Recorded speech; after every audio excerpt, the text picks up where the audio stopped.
नमस्कार दोस्तों, स्वागत है आपका मेरे चैनल कॉमिक्स लाइफ पे। शुरू करते हैं चाचा चौधरी और राका सीरीज़ की मज़ेदार कॉमिक्स चाचा चौधरी राका का चैलेंज। एक इम्पॉर्टेंट कार शहर की सड़कों पर दौड़ रही थी। कार में बैठा था राका का छोटा भाई जबीरा। वह सोचने लगा 10 सालों में सब कुछ कितना बदल गया है। उसने एक आदमी से पूछा, भाई साहब कंपू रोड कहाँ है? उस आदमी ने कहा, आगे जाकर बाएं को मुड़ जाइए। जबीरा ने सोचा, पता नहीं रुक्कन बाबा जिंदा भी हैं या नहीं। एक जगह पहुंचकर जबीरा ने सोचा, हाँ यह वही जगह है जहां कई साल पहले मैं पनाह लेने आया करता था। एक घर में घुसकर वह बोला, रुक्कन मियाँ। रुक्कन मियाँ बोले, मैंने तुम्हें पहचाना नहीं। जबीरा बोला, बाबा मैं जबीरा, राका का छोटा भाई। रुक्कन मियाँ ने कहा, हाँ याद आया। जबीरा ने कहा, मेरा भाई कहाँ है? मैं उससे मिलने आया हूँ। जब हम दो भाइयों ने विष्णु सेठ के पूरे परिवार को कत्ल किया तो पुलिस भीड़ के छत्ते की तरह हमारे पीछे लग गई। मैं भागकर विदेश चला गया, लेकिन मेरा बड़ा भाई यहीं छूट गया। रुक्कन मियाँ बोले, लो जबीरा चावल खाओ। तुम्हारा भाई राका कुछ दिन तक बचता रहा, लेकिन एक दिन पुलिस ने उसे घेर लिया। वह एक वैद्य चक्रमाचार्य के घर घुस गया। जब बचाव का कोई रास्ता ना दिखा तो तुम्हारे भाई ने जहर पीकर खुदकुशी करनी चाहिए। दरअसल वह जहर नहीं, एक अद्भुत दवाई थी जिसे पीने वाले को विशालकाय ही नहीं वरन उसे अमर भी बना दिया। फिर राका ने चक्रमाचार्य को मार डाला। रुक्कन मियाँ बोले, जब तुम्हारे भाई ने मारकाट और आगजनी मचाई तो चाचा चौधरी ने उसे पकड़ने का बीड़ा उठाया। राका ने साबू पर वार किया, लेकिन साबू की अथाह शक्ति के आगे राका की एक न चली। उसके बाद चाचा चौधरी और साबू ने तुम्हारे भाई को कहाँ कैद किया कोई नहीं जानता। जबीरा बोला, जिन्होंने मेरे भाई को इतनी तकलीफ पहुँचाई मैं उन्हें ख़त्म कर दूंगा। और वह चाचा चौधरी की तलाश में चल पड़ा और सोचने लगा, यह जर्मन कार अगर उड़ सकती तो मैं अपने भाई के दुश्मनों तक जल्दी पहुँच जाता। उधर किट्टू काटा चाचा चौधरी से बोला, चाचा चौधरी तुमसे बड़ा बेवकूफ़ मैंने देखा नहीं। बारिश हो रही है और तुमने बंद छतरी पकड़ी हुई है। यह छतरी मुझे दे दो ताकि इसका इस्तेमाल हो। चाचा चौधरी बोले, लो मिस्टर किट्टू काटा। किट्टू काटा ने सोचा, हाँ तुम भागकर मकान में घुसो जबकि मैं मौत से घूमता हूँ। साबू ने कहा, चाचा जी आपने किट्टू काटा को छतरी देकर अक्लमंदी नहीं की। चाचा चौधरी बोले, साबू थोड़ी देर बाद तुम्हें इसका जवाब मिल जाएगा। थोड़ी देर में छतरी का सारा रंग उतरकर किट्टू काटा के ऊपर आ गया। वह बोला, ओह छतरी का रंग कच्चा था, पानी में उतर गया। वह चाचा चौधरी से बोला, चौधरी देखो तुम्हारी छतरी ने मेरा क्या हाल बना दिया। साबू जोर जोर से हंसने लगा। चाचा चौधरी बोले, मैं जानता था कि यह घटिया क्वालिटी की है, क्योंकि चाचा चौधरी का दिमाग कंप्यूटर से तेज चलता है। साबू ने चाचा चौधरी से कहा, मैं जॉगिंग करने जाता हूँ। चाचा चौधरी बोले, मैं यह छतरी दुकानदार को लौटा कर आता हूँ। साबू बोला, खुली हवा में दौड़ना एक अच्छा व्यायाम है। तभी वहाँ रेलू पेलू इंजन ड्राइवर पहुँचा और बोला, साबू रुको। साबू ने कहा, रेलू पेलू इंजन ड्राइवर क्या बात है? इंजन ड्राइवर बोला, वह रेलवे इंजन पटरी से उतर गया है। कंधे पर बैठाकर मुझे पास के टेलीफोन तक ले जाओ ताकि मैं सूचना देकर क्रेन मंगवा लूँ। साबू ने कहा, क्रेन की ज़रूरत नहीं, इंजन को पटरी पर मैं रख दूँगा। साबू अपनी सभी मांसपेशियों की ताकत इकट्ठी करता है और साबू ने इंजन को उठाकर पटरी पर रख दिया। इंजन ड्राइवर सोचने लगा, अद्भुत, सचमुच साबू विश्व का सबसे ताकतवर इंसान है। उसने कहा, धन्यवाद, अब ठीक वक्त पर मैं रेलवे स्टेशन पहुँच सकूँगा। साबू सोचने लगा, अब मुझे घर लौटना चाहिए। चाची ने मेरे लिए दही का मटका तैयार रखा होगा। यह सब जबीरा देख रहा था। वह सोचने लगा, वह लंबा आदमी साबू लगता है जिसने मेरे भाई को तकलीफ़ें दी। जबीरा ने एक बम हाथ में लिया और बोला, यह बम इंडिया गेट को कंकड़ों का ढेर बना सकता है। और उसने बम साबू की तरफ फेंक दिया। बम साबू के पास जाकर गिरा और ज़ोर से फट गया। जबीरा बोला, लंबू उस पावरफुल बम से मैं तुम्हें मार सकता था, लेकिन मैंने ऐसा नहीं किया, क्योंकि अगर तुम मर जाते तो कौन बताता कि मेरा भाई राका कहाँ बंद पड़ा है। देखो जहाँ बम गिरा था वहाँ गहरा गड्ढा हो गया है। अगर तुम जिंदा रहना चाहते हो तो बताओ राका कहाँ है।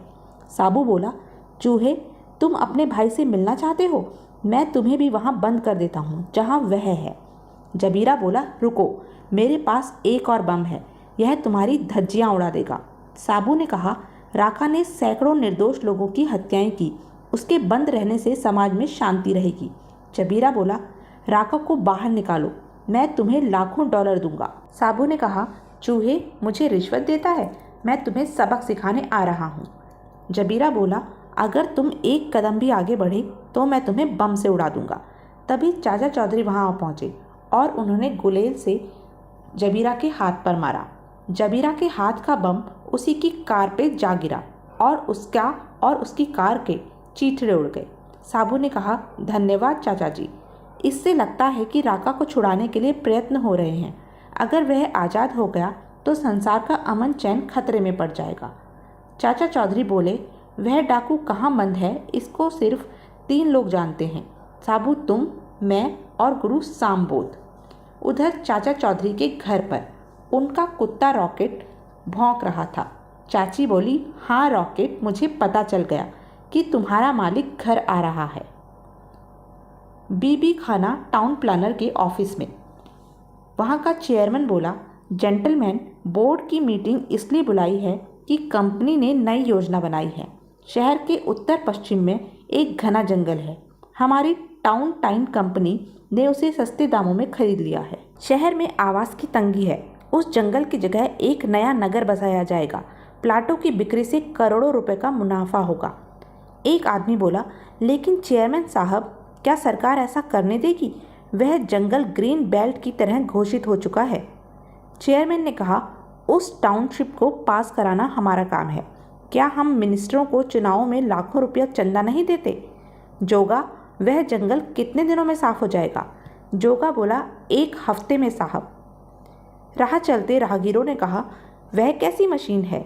उसे बुलडोजर कहते हैं। वह पेड़ों को गिराने के काम में लाया जाता है। जोगा जंगल में जा पहुंचा और बोला, जितना मैंने सोचा था यह जंगल उससे कहीं ज़्यादा घना है। गुरु सामबोध कुटिया से निकलता है और बोला, कौन जंगल की शांति को भंग करने आ गया? रुको, तुम निर्ममता से पेड़ों को नहीं गिरा सकते।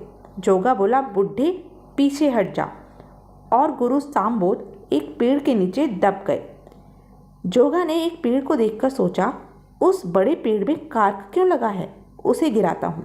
जोगा ने सोचा, यह पेड़ बड़ा मजबूत है, हिल नहीं रहा, ज़्यादा हॉर्स पावर इस्तेमाल करनी होगी। जोगा बुलडोजर की सारी हॉर्स पावर लगा देता है। जड़ें उखड़ने लगती हैं। जोगा ने सोचा, वह गिरा, बाकी पेड़ छोटे हैं, उन्हें गिराने में मुश्किल पेश नहीं आएगी। तभी उसे एक गठरी दिखी। जोगा सोचने लगा, जहाँ से बड़ा पेड़ उखड़ा वहाँ से गठरी निकली। पहले ज़माने में महाराजा अपनी धन दौलत गठरियों में छुपा कर रखते थे। मैं इसे खोलता हूँ, इसके अंदर रखे हीरे जवाहरात मेरे होंगे। तभी उसे एक हाथ नजर आया। गठरी में से राका निकला। राका बोला, एक लंबे अरसे के बाद ताजी हवा खाने को मिली। जोगा ने कहा, तुम कौन हो? राका बोला, राका। राका ने कहा, मैं तुम्हें मार डालूंगा। जोगा ने कहा, मगर मैंने तुम्हें गठरी से आज़ाद कराया है।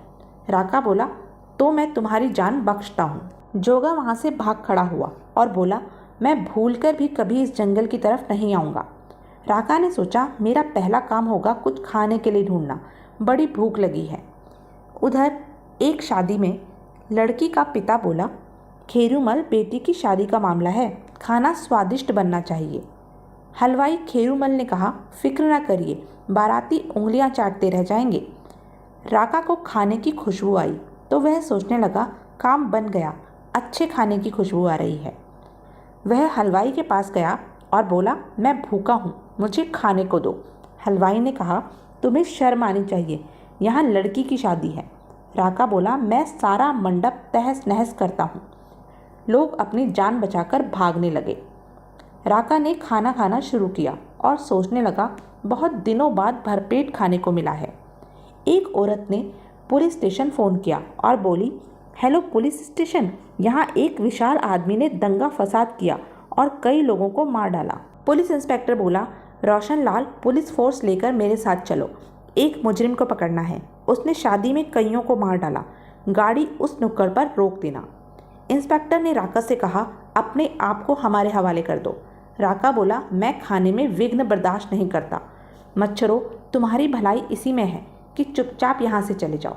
इंस्पेक्टर बोला, मुझे बकवास सुनने की आदत नहीं, उठकर मेरे साथ चलो।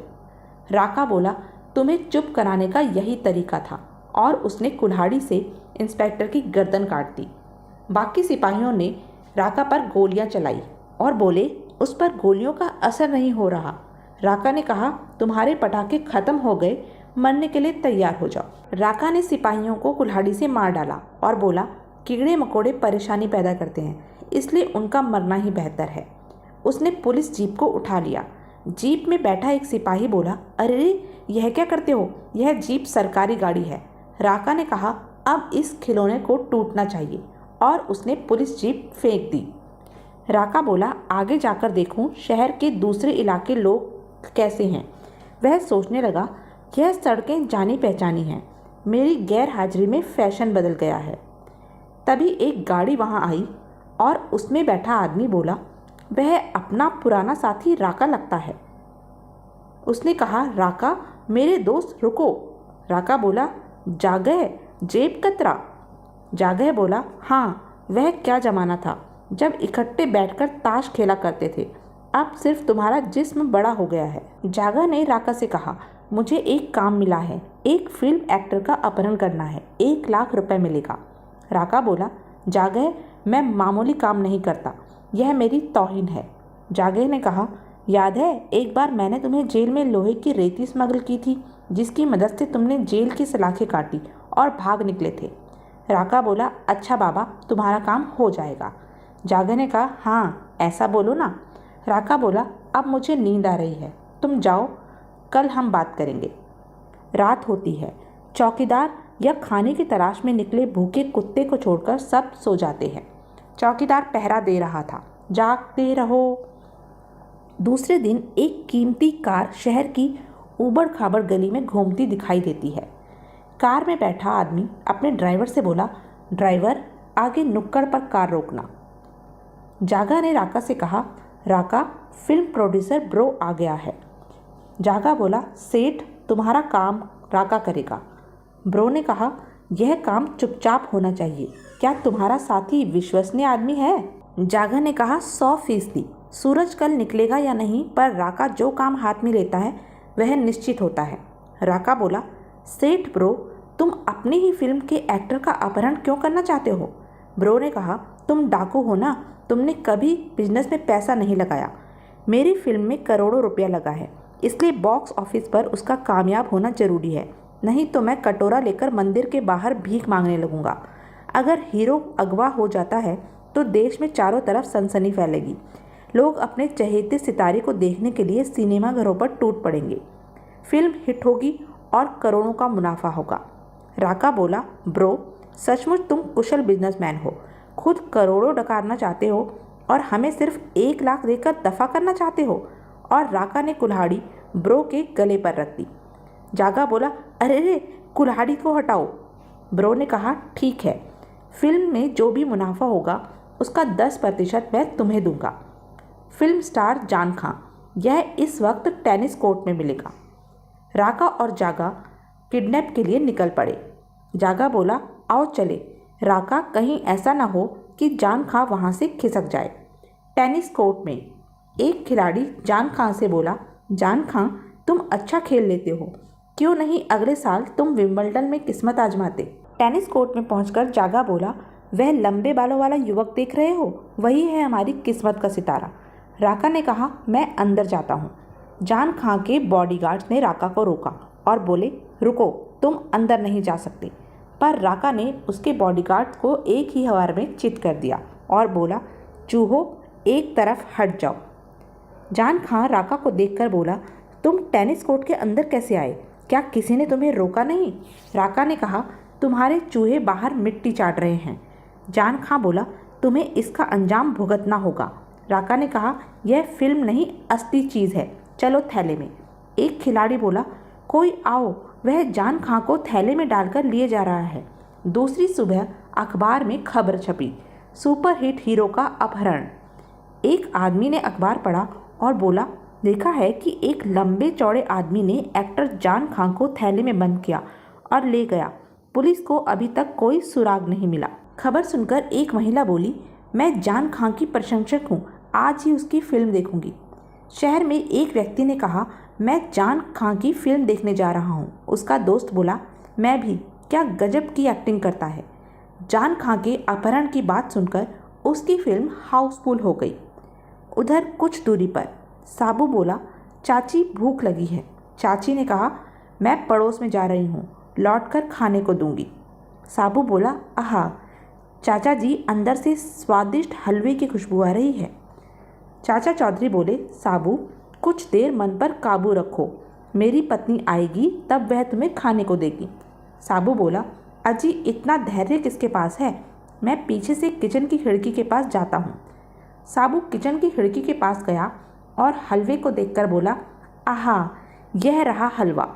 उसने गरम गरम हलवे में अपना हाथ डाल दिया और बोला, आऊ मेरा हाथ जल गया। साबू अपना जला हुआ हाथ लेकर नदी की तरफ भागा। चाचा चौधरी ने कहा, मैंने तुम्हें कहा था ना कि सब्र से काम लो। साबू ने अपना हाथ नदी में डुबाया और बोला, जलन से अब कुछ राहत मिली। उधर फिल्म प्रोड्यूसर जराफ शराफ चाचा चौधरी को ढूंढते हुए आया और बोला, चाचा चौधरी रुको, मुझे कुछ कहना है। और इधर ब्रो ने राका से कहा, राका अपनी फिल्म तूफान सारे भारत में हिट हुई है, यह रहा मुनाफे में से तुम्हारा हिस्सा।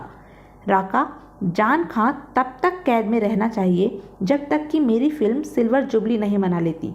राका बोला, ब्रो सेठ बेफिक्र रहो, वह एक्टर उस थैले में तब तक बंद रहेगा जब तक कि तुम्हारी फिल्म डायमंड जुबली नहीं मना लेती। ब्रो बोला, तब फिर मैं तुम्हारे लिए जल्दी ही और पैसे लेकर आऊँगा। उधर प्रोड्यूसर जराफ शराफ ने चाचा चौधरी से कहा, चाचा चौधरी मेरी फिल्म नाचो गाओ 75% बन चुकी थी कि किसी ने उसके हीरो जान खान का अपहरण कर लिया, मैं कर्जे में डूब जाऊंगा। चाचा चौधरी बोले, जिस व्यक्ति ने एक्टर को अगवा किया है उसका हुलिया बयान करो। जराफ शराफ ने कहा, घटनास्थल पर मौजूद लोगों का कहना है कि वह विशालकाय, हृष्ट पृष्ठ और दाढ़ी मूंछों वाला था। चाचा चौधरी समझ गए कि वह राका ही हो सकता है। क्या चाचा चौधरी एक्टर जान खान को छुड़ा पाए या राका ऐसे ही अपनी मनमानी करता रहा? यह जानने के लिए बने रहें मेरे साथ, और हाँ, मेरे चैनल को लाइक, शेयर और सब्सक्राइब करना ना भूलें। धन्यवाद।